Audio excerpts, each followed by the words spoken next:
From Washington, this is VOA News.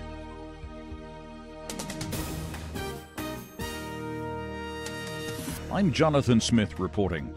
President Trump said we will see what happens. Certainly, that is not the first choice. When reporters asked him Wednesday whether he plans to take military action against North Korea, Trump spoke to reporters following a telephone call with China's president. We had a very good conversation with President Xi of China. It lasted for about 45 minutes. He's very much in favor of the denuke of North Korea. And we're talking about different things. We have some things we're going to be talking again soon. The president speaking to reporters on Air Force One. The Voice of America asked him what he discussed concerning North Korea with the Chinese leader. Trump replied that President Xi would like to do something on North Korea, but it is unclear, he said, whether or not he can do it. The president also said he's confident Congress will act to protect 800,000 young undocumented immigrants from being deported, even after he moved to end the program that kept them from being returned to their home countries. Congress, I really believe, wants to take care of the situation. I really believe it. Even very conservative members of Congress, I've seen it firsthand. If they don't, we're going to see what we're going to do. The president said he told congressional leaders at a White House meeting before leaving Washington, if we can get something to happen, we're going to sign it and we're going to make a lot of happy people. The president's been widely criticized by Democratic lawmakers and some Republicans for rescinding the program that was created by then-President Barack Obama for undocumented immigrants. The program kept them in the U.S. to study, work, and serve in the military. This is VOA News. The Turkish foreign minister is due to fly to Bangladesh for talks on Rohingya Muslim refugees who are fleeing fighting in neighboring Myanmar.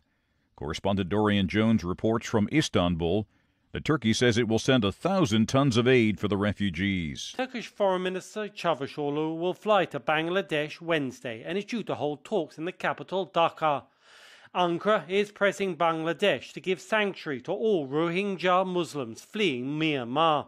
More than 120,000 of them have entered Bangladesh, fleeing Myanmar's military operations against insurgents.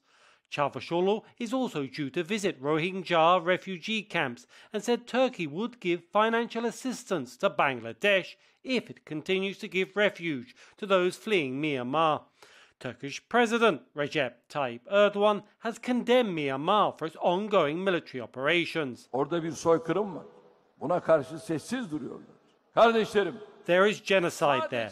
Those who close their eyes to this genocide, perpetuated under the cover of democracy, are its collaborators, Erdogan said Friday.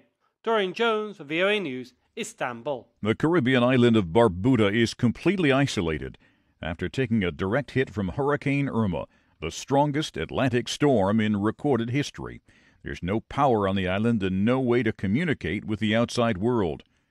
And meanwhile, the French President Emmanuel Macron said he expects the toll Irma took on the French West Indies, including Saint Martin and Saint Barts, to be, quote, harsh and cruel, with considerable casualties and damage. The American island of Puerto Rico is next in Irma's path. High winds and rain were starting to lash the island late Wednesday afternoon. The U.S. territory is in the middle of a financial crisis, and officials there say it could be as long as 6 months to restore electricity to the entire island if power is knocked out. The U.S. National Hurricane Center predicts what it calls the extremely dangerous core of Irma to pass over Puerto Rico's northern coast Wednesday night on its way to the Dominican Republic and Haiti. And DNA tests done on the remains of the Spanish artist Salvador Dali revealed he is not the father of a Spanish psychic who claimed to be his only child and heir.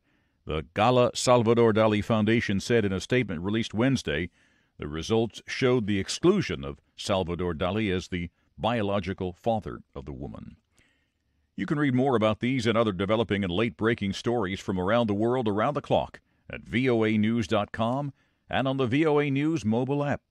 From the world headquarters of the Voice of America in Washington, I'm Jonathan Smith reporting. That's the latest world news from VOA.